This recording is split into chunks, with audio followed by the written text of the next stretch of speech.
What if an ordinary farmer's murder changed horror forever? Welcome to Sherlock Mode. February 14, 1945. St. Valentine's Day. Lower Quinton village slept peacefully in rural Warwickshire. Charles Walton awoke in his tiny cottage. The 74-year-old farm laborer lived quietly. His niece Edith was his only companion. Charles grabbed his pitchfork and slash-hook. He limped through the churchyard at 9:30. The slopes of Meon Hill awaited him.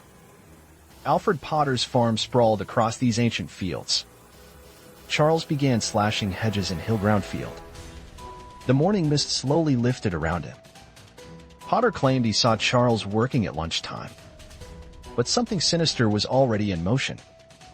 Charles should have returned home by 4 o'clock. Edith waited anxiously as darkness fell. By 6 o'clock, terror gripped her heart. She rushed to neighbor Harry Beasley's cottage. Together they hurried to find Alfred Potter.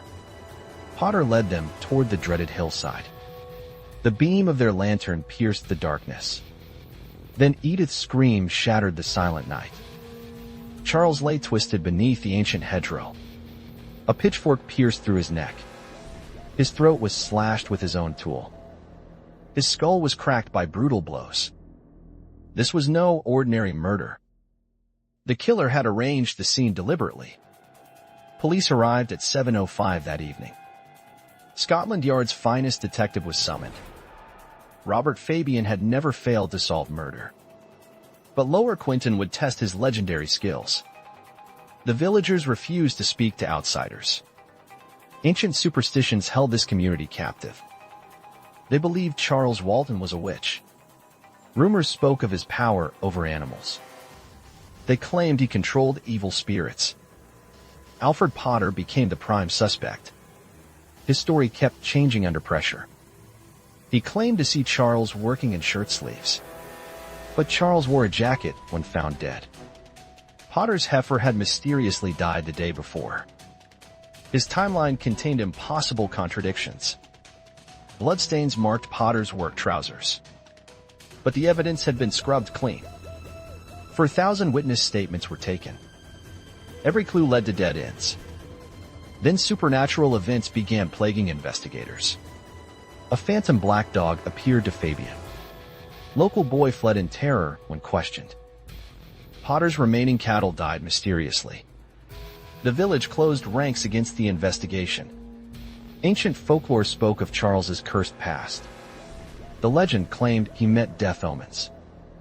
9 encounters with the supernatural hound. On the 9th night, his sister died. This marked Charles as touched by darkness. February 14th held ancient significance. The old calendar marked it as sacrifice day. Charles's blood soaked into Meon Hill's soil. The crops had failed the previous year. Villagers believed sacrifice would restore fertility. The cross carved in Charles's chest vanished.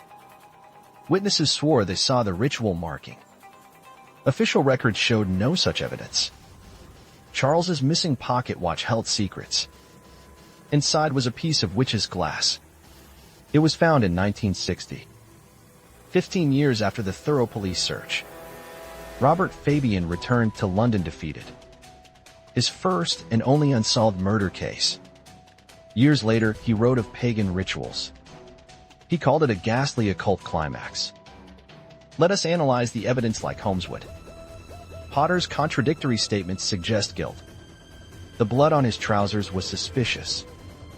His financial troubles with Charles remain unproven. The witchcraft angle was likely misdirection. A simple debt dispute turned deadly. The ritual positioning was staged afterward. Ancient superstitions provided perfect cover. The phantom dog was mere coincidence. Charles Walton was no witch. He was a gentle soul who loved animals. His only crime was trusting the wrong person. The killer escaped justice through supernatural fear. Charles Walton's murder remains officially unsolved. But the truth lies buried in fear. If you enjoyed unraveling this mystery, like and subscribe to Sherlock Mode.